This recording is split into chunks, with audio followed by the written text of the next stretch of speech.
నందు ప్రియమైనటువంటి దేవుని పిల్లలకు ప్రభువైన అయిన యేసుక్రీస్తు వారి నామములో వందనం శుభములు తెలియపరచిన పిల్లరా, మరి దేవాది దేవుడు మహోన్నత దేవుడు గతించిన దినమంతా కూడా ప్రభు తన కృపావాత్సల్యంలో భద్రపరుచుకుని క్షేమమును ఆరోగ్యమును ఆయుష్ను అనుగ్రహించి మరి నూతన ధనాన్ని ప్రభు మనకు అనుగ్రహించారండి.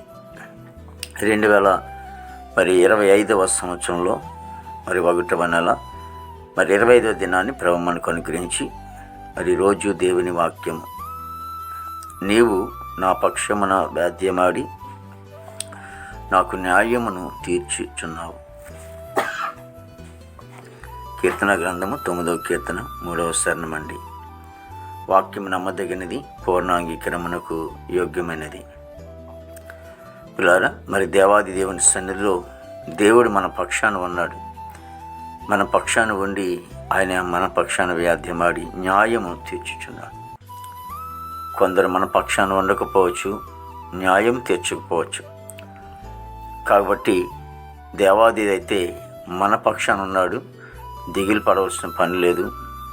మరి ఒకవేళ నీ పక్షాన ఎవరూ లేరు, నాకు ఇటువంటి ఆపదలు ఉన్నాను, నాకెవరో న్యాయం తీర్చట్లేదు అని నువ్వు అనుకోవద్దు. కానీ దేవుని వాక్యం ద్వారా మనం బలపరచడానికి పరిశుద్ధాత్మ దేవుడు మన కొరకు రాయించిన మాట ఏంటంటే, నీవు నా పక్షాన వ్యాధ్యమాడి.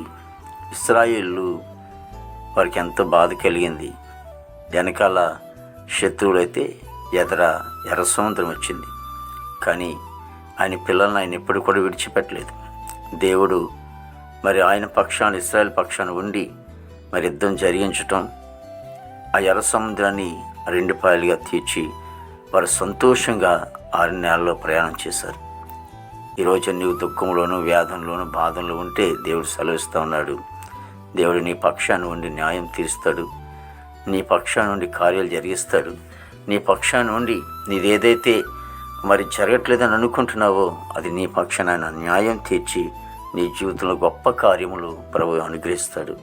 మహాపరిశుద్ధుని తండ్రి, ప్రేమలో యేసునికి స్తోత్రాలు చెల్లిస్తున్నాం ప్రభు. ప్రతి కుటుంబాన్ని కూడా దీవించండి, ఆస్వాదించండి, సంతోషంగా కుటుంబంలో మీరు దయచేయండి.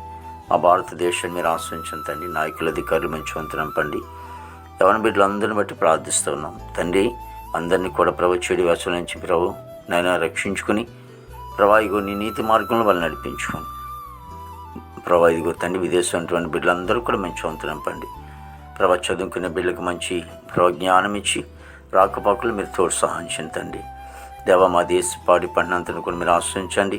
పనికి వెళ్ళే బిడ్డలకు మంచి ఆరోగ్యం తినంపండి. ఉద్యోగస్తులందరూ కూడా మంచి ఆరోగ్యం తినంపండి. ఆయన దేవ ఇదిగో తండ్రి, హాస్పిటల్ రూమ్ స్వస్థపరచండి. జైల్లోనే బిడ్డలు విడుదలచండి. కోర్టు గొడవలు, కేసు గొడవలు కొట్టివేసి ప్రభా ఇదిగో తండ్రి, మరి రక్షణ లేని వారు రక్షణ దయచేయండి.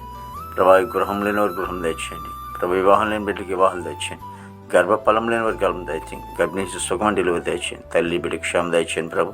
ప్రతి సేవకుడు, సేవకులను, బిడ్డలు, సంఘం, కుటుంబాన్ని దీవించి ఆశ్రయించి ఈ దినమంతా కొన్ని విశేషమైన కృపతో నింపి నామకు మేము తెచ్చుకోండి. యేసుక్రీస్తు వారి నామములో అడుగుచున్నాం తండ్రి. ఆమేన్, ఆమేన్, ఆమేన్.